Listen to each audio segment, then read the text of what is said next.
Boker Tov, il est 8h à Jérusalem, 7h à Paris. Voici le premier journal d'information de la matinée sur Studio Kalita et sur Radio J. La loi sur la dissolution de la Knesset sera présentée aujourd'hui au Parlement israélien.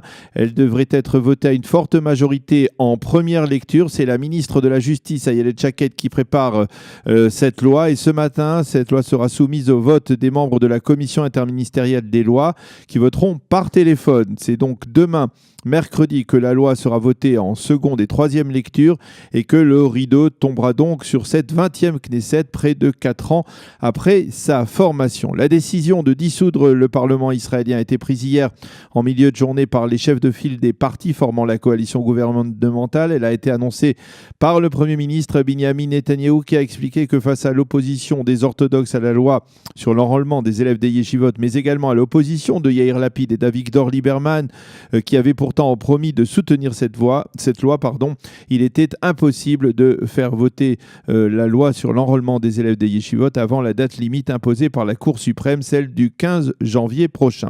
Il faut rappeler que Yair Lapid et Lieberman avaient déjà voté en faveur de cette même loi en première lecture, mais à l'époque, Lieberman était encore ministre de la Défense et Lapid, lui, ne pensait pas à faire chuter le gouvernement. Hier, Lapid a justifié son opposition au même texte en affirmant avoir eu des rumeurs sur un marché que M. Netanyahou aurait conclu avec les Haredim et qui ne serait mise en place qu'au lendemain des prochaines élections. Désormais, tous les regards dans la classe politique et dans l'opinion publique sont dirigés vers la date du 9 avril, date des prochaines élections à la Knesset, mais il faut également admettre que ce matin, de nombreux regards sont tournés vers un seul homme, le conseiller juridique du gouvernement, le docteur Avichai Mendelblit. Et la grande question que l'on se pose ce matin sera de savoir si le docteur Mendelblit annoncera sa décision d'inculper ou non Binyamin Netanyahou dans les affaires judiciaires le concernant avant les élections législatives ou après. Ce matin, son entourage affirme qu'il a l'intention de présenter ses conclusions avant les élections, mais l'on précise également que si Mendelblit parvenait à la conclusion que la publication des conclusions risquerait d'avoir un impact électoral, donc il attendrait alors jusqu'au lendemain de ces élections. Le conseil juridique doit d'ailleurs entamer dès aujourd'hui ses travaux sur les 3 dossiers liés au Premier ministre, les dossiers 1000, 2000 et 4000. Mais tout cela ne semble pas entraver l'optimisme de Binyamin Netanyahou, qui dès hier a affirmé que la prochaine coalition qu'il formera aura pour socle les mêmes formations qui composent l'actuelle coalition. Au sein de l'opposition, on a salué la décision de dissoudre le Parlement, et ce même si certains partis ne sont pas encore prêts à des élections anticipées. Les regards sont rivés cette fois sur un homme qui pourrait être le sauveur politique de la gauche et du centre. Il s'agit de l'ex-chef d'état-major Benny Gantz, qui pour l'instant n'a pas encore officiellement de parti et qui n'a pas encore pris la moindre position politique. À gauche, on envisage sérieusement la formation d'un bloc, d'une union de la gauche et du centre qui ferait front à Binyamin Netanyahou et au Likoud et qui pourrait obtenir plus de mandats que le Likoud, de telle sorte à espérer être sollicité par le président de l'État, Reuven Rivlin, pour former la prochaine coalition gouvernementale au lendemain des élections.